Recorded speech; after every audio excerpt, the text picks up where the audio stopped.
Ողջույն։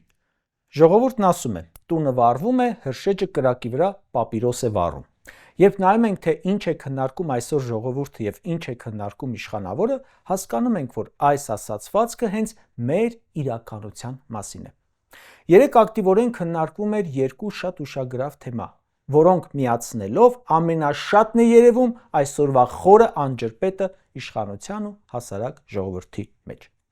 Հասարակ ժողովուրդ բառը ընդգծում եմ, որովհետև Նիկոլը հաճախ է ասում, իրեն հասարակ ժողովուրդն է ընտրում, ոչ թե էլիտան, ու այդ հասարակ ժողովրդի անունը այս վերջում էլ դրեց կարտոշկա ուտող։ Ինչ է քննարկում ժողովուրդը։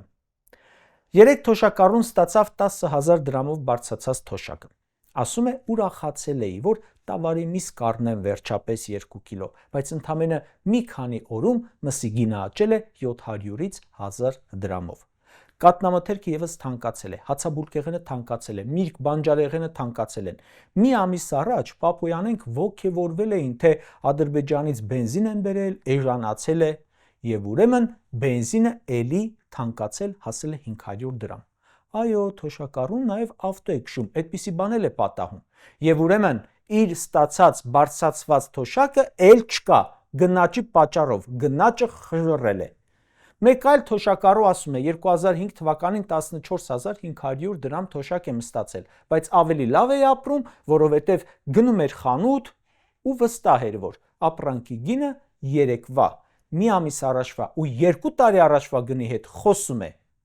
Մարտին ստացել են թոշակ ու կոպեկ հաշվել, որ ծայրը ծայրին հասցնեն։ Ապրիլին ստացել են 10,000 դրամով բարձր թոշակ ու էլի կոպեկները հաշվել են, որ ծայրը ծայրին հասցնեն։ Իսկ որն էր իշխանավորների քննարկման թեման։ Արտաքին գործերի նախարար աշխատող Արարատ Միրզոյանի դղյակն են հրապարակել նկարը։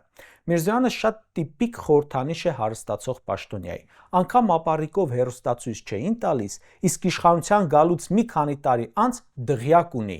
Իրեն բերած քաղաքացին էլի բոբիկ է, ինքը դղյակ է հետ գցել։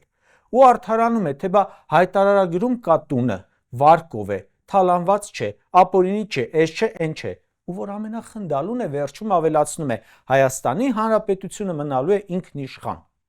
Հայաստանի ինքնիշխանությունը այդ ինչ կապ ունի քո դղյակի հետ։ Ռազվոր հասցրիր բանը ինքնիշխանությանը հարցնեմ, պարոն բանակցող, բա այն օկուպացված 200 քառակուսի կիլոմետրը երբ ես հետ բերելու, որ վերականգնես այդ Հայաստանի Հանրապետության այդ ինքնիշխանությունը։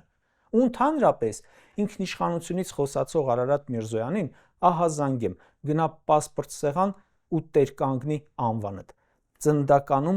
Ծննդականում Արարատ է նշված, հեսա ստիպելու եմ փոխել ինքնիշխանը։ Արարատ Միրզոյանը թող 15 հատ դղյակ առնի։ Ամեն սենյակի բոլոր պատերից էլ ու առաստաղից էլ լայն էկրան հեռուստացույց կախի, ապառիկով չտված հեռուստացույցի մուրը հանելու համար։ Քանի հատ դղյակ ուզում եք առեք, դա իմ խնդիրը չէ, բայց մի ճշտող հարց։ Դրա համար էիք հավաքվել 2018 թվականին, որ դղյակ հետ գցեիք։ Նրա համար էր հեղափոխությունը, որ մի դղյակատերը փոխվի նոր դղյակատերով ու դուք ասեք նրանցը հայտարարագրով չէր, մերը փաստաթղթով է։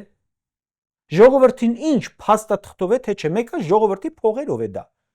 Ձեզ չէին բերել, որ դղյակ սարքեք ու մուննատ գաք, 5000 զոհտակ ու մուննատ գաք, երկիրը հանձնեք ու մուննատ գաք, աղքատությունը խորացնեք ու մուննատ գաք։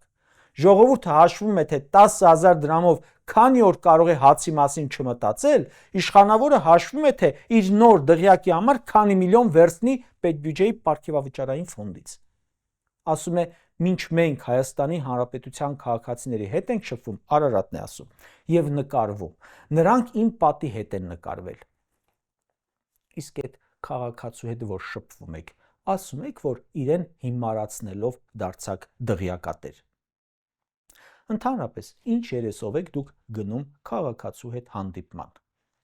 Եթե 2018-2021 թվականների խոստումների մեջ գրեիք, որ գալու եք դղյակ շինեք, այո, այսօր կարող եք դուխով գնալ, բաց ճակատ կանգնել ու ասել, մեր խոստումը կատարել ենք։ Միրզոյանը դղյակ ունի, Կոնջորյան, Պապիկյան, Ալեն, Ավինյան, Սանոսյան, բան դղյակ ունեն։ Ով էլ դղյակ չունի ՔՊ-ից, Այնուամենայնիվ մի քանի անշարժ գույք է ձեռք բերել։ Մի հատ էլ ընտրեք, որ իրենց տներն էլ դառնան դղյակ։ Ժողովուրդը ոսկե ձկնիկն է, որ ՔՓ-ի խրճիթը սարքել է պալատ։ Ամեն օր մամուլը հրապարակում է սրանց տեսչությունների, կառավարությանն առընթեր տարբեր մարմինների ղեկավար տեղակալների ունեցվածքը, քաղաքաշինության ինչ-որ մարմնի ղեկավար, 9 անշարժ գույք, կադաստրի կոմիտեի ղեկավար պաշտոնյաներ, 3 անշարժ գույք, 4 անշարժ գույք, տեսչության ղեկավարի տեղակալ, 4 անշարժ գույք, փոխմարզպետ, 8 հողամաս եւ այլն։ Ու ասում են ժողովուրդ ջան, ուրախացիր, նախկինում ինչ որ պաշտոնյա 20 տարում դղյակա ձեռք բերել, իսկ մենք ՔՊԱ-ականներս կարողացել ենք դա անել 7-8 տարում։ Բայց նրանցը թալան է, մերը թալան չէ։ Այդ ինչի հավատանք որ ժողովուրդը կարող է չէ հարցնել 8 միլիարդ դոլարով ավելացրել եք պարտքը։ Ինչ եք սարքել բացի ձեր դղյակներից։ Պարտքը կա, ուրիշ արդյունք չկա։ Քոչարյանի ժամանակ 2-300 միլիոն դոլար մտավ Հայաստան, էլ էստակադաներ, գյուղեր, քաղաքներ, աղետի գոտի, կամուրջ, թունել, Արցախ, այն որ մի ստորագրությամբ նվիրեցիք, այդ սաղ սարքեցին։ 8 միլիարդ դոլար պարտք եք կուտակել, ինչ եք արել։ Ասում եք թալան չենք արել։ Այդ ինչի պետք է հավատանք։ Հակակոռուպցիոնն է ստուգել։ Պատկերացնում է ժողովուրդը, որ իշխանությունը փոխվեց։ Ինչ հաշիվներ են բացահայտվելու, ինչ դղյակներ, ուրիշների անուններով, որ բանկերում ինչ հաշիվներ։ Դա էլ չեք կարող չեն լղոզել նախկիններով։ Մենք այս 8 տարվա մեջ մի հատ լուրջ վճիռ չենք տեսել, միլիարդների վերադարձ չենք տեսել։ Ինչ գործ տեսել ենք, դատարաններում վիճարկում են ու պարտվում եք։ Նախկինների կոռուպցիայից խոսողները եկան, որ ցույց տան, թե ոնց կարելի է օրինական ճանապարհով մի ամբողջ երկիր թալանել, հարստանալ պետ բյուջեով։ Կարճ ասած, սրանք ասացին, գալիս ենք որպես փրկիչ, բայց դարձան ժողովրդին ամենաթանկ արժեցող անկոչ հյուրերը։ Եվ այդ հյուրասիրության հաշիվը Հայաստանը փակում է իր տարածքներով, իր զավակներով, Արցախով, խորացող ճգնաժամերով։ Խնդիրը ՔՊ-ի դղյակները չեն։ Խնդիրն այն է, որ ՔՊԱ-ականների հարստացման արագությունը ուղիղ համեմատական է Հայաստանի կործանման ու փոքրացման արագությանը։ Ոչինչ, մի քիչ էլ կերեք, քիչ մնաց։